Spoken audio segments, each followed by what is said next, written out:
Alice was beginning to get very tired of sitting by her sister on the bank and of having nothing to do. Once or twice she had peeped into the book of her sister was reading, but it had no pictures or conversations in it.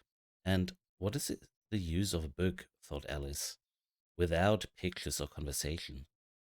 So she was considering in her own mind, as well as she could, for the hot day made her feel very sleepy and stupid, whether the pleasure of making a daisy chain would be worth the trouble of getting up and picking the daisies, when suddenly a white rabbit with pink eyes ran close by her.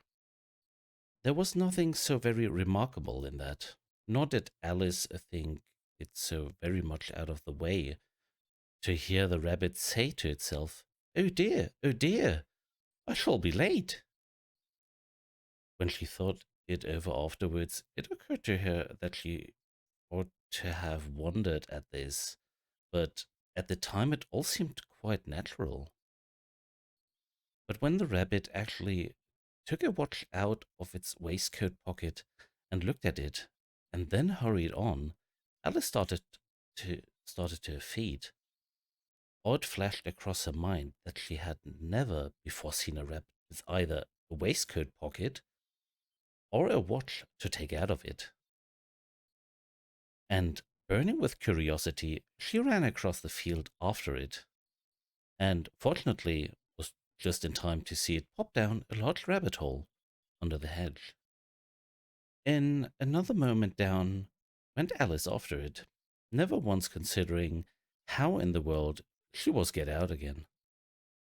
The rabbit hole went straight on like a tunnel for some way, and then dipped suddenly down, so suddenly that Alice had not a moment to think about dropping herself before she found herself falling down a very deep well. Either the well was very deep, or she fell very slowly, for she had plenty of time as she went down to look about her and to wonder what was going to happen next. First, she tried to look down and make out what she was coming to, but it was too dark to see anything. Then she looked at the sides of the well and noticed that they were filled with cupboards and bookshelves. Here and there she saw maps and pictures hung upon pegs. She took down a jar from one of the shelves as she passed. It was labeled orange marmalade, but to her great disappointment, it was empty. She, dot, she did not like to drop the jar for fear of killing somebody, so managed to put it in one of the cupboards as she fell past it. Well, thought Alice to herself, after such a fall as this, I shall think nothing of tumbling downstairs. How brave they all think me at home. Why I wouldn't say anything about it, even if I fell off the top of the house, which was very likely true. Down, down, down. Would the fall never come to an end? I wonder how many miles I've fallen by this time, she said aloud. I must be getting somewhere near the center of the earth. Let me see, that would be 4,000 miles down, I think. For you see, Alice had learned several things of this sort of her lessons in the schoolroom. And though this was not a very good opportunity to show off her knowledge, as there was no one to listen to her, still it was good practice to say it over. Yes, that's about the right distance. But then I wonder what latitude or longitude I've got to. Alice had no idea what latitude was, or longitude either, but thought they were nice grand words to say. Presently, she began again. I wonder if I shall fall right through the earth. How funny it will seem to come out among the people that walk with their heads downwards. The antipathies. I think she was rather glad there was no one listening this time, as it didn't sound at all the right word. But I shall have to ask them what the name of the country is, you know. Please, ma'am, is this New Zealand or Australia? And she tried to curtsy as she spoke fancy curtsying, as you're falling through the air. Do you think you could manage it? And what an ignorant little girl she will think me for asking. No, it will never do to ask. Perhaps I shall see it written up somewhere. Down, down, down. There was nothing else to do, so Alice soon began talking again. Do you now miss me very much tonight? I should think. Dina was the cat. I hope they'll remember her saucer of milk at tea time. Dina, my dear, I wish you were down here with me. There are no mice in the air, I'm afraid, but you might catch a bat, and that's very like a mouse, you know? But do cats eat bats, I wonder? And here Alice began to get rather sleepy and went on saying to herself in a dreamy sort of way, do cats eat bats? Do cats eat bats? And sometimes, do bats eat cats? Or, you see, as she couldn't answer either question, it didn't much matter which way she put it. She felt that she was dozing off and had just begun to dream that she was walking hand in hand with Dina and saying to her very earnestly, now, Dina, tell me the truth. Did you ever eat a bat? When suddenly, thump, thump, down she came upon a heap of sticks and dry leaves, and the fall was over.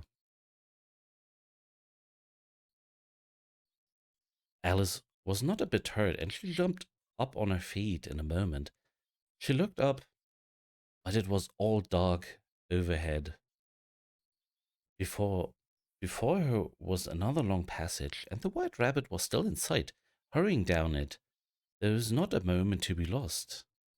Away went Alice like the wind, and was just in time to hear it say, and it turned a corner, oh, my ears and whiskers, how late it's getting.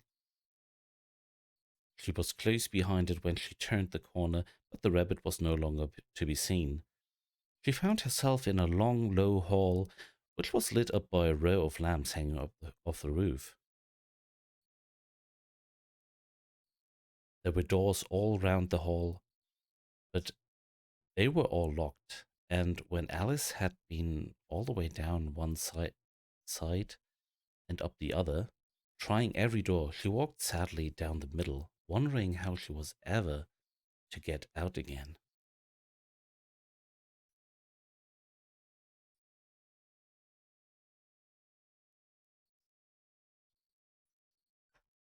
Suddenly, she came upon a little three-legged table, all made of solid glass. There was nothing on it except a tiny golden key, and Alice's first thought was that it might belong to one of the doors of the hall. But alas, either the locks were too large or the key was too small. But any rate, it would not open any of them. However, on the second time round, she came upon a low curtain she had not noticed before, and behind it was a little door about 15 inches high. She tried the little golden key in the lock, and to her great delight, it fitted. Alice opened the door and found that it led into a small passage, not much larger than a rat hole. She knelt down and looked along the passage into the loveliest garden you ever saw. How she longed to get out of the dark hole and wander about among those beds of bright flowers and those cool fountains, but she could never even get her head through the doorway. And even if my head would go through, thought poor Alice, it would be of very little use without my shoulders. Oh, how I wish I could shut up like telescope. I think I could if I only know how to begin. For you see, so many out of the way things had happened lately that Alice had begun to think that very few things indeed were really impossible.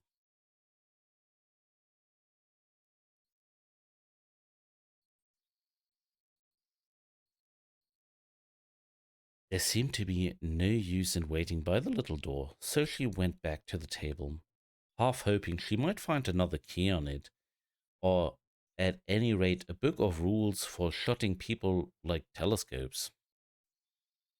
This time she found a little bottle on it, which certainly was not there before, said Alice, and round the neck of the bottle was a paper label with the words, Drink me, beautifully printed on its large letters. It was all very well to say, Drink me, but the wise little Alice was not going to do that in a hurry. No, I'll look first, she said, and see whether it's marked poison or not. For she had read several nice little histories about children who had got burnt and eaten up by wild beasts and other unpleasant things, all because they would not remember that simple rule their friends had taught them, such as that a red hot poker will burn you if you told it too long, and that if you cut your finger very deeply with a knife, it usually bleeds. And she had never forgotten that if you drink much from a bottle marked poison, it is almost certain to disagree with you sooner or later. However, this bottle was not marked poison, so Alice ventured to taste it and finding it very nice. It had, in fact, a sort of mixed flavor of cherry tart, custard, pineapple, roast turkey, toffee, and hot buttered toast. She very soon finished it off. What a curious feeling, said Alice. I must be shutting up like a telescope. And so it was indeed. She was now only 10 inches high, and her face brightened up at the thought that she was now the right size for going through the little door into that lovely garden. First, however, she waited for a few minutes to see if she was going to shrink any further.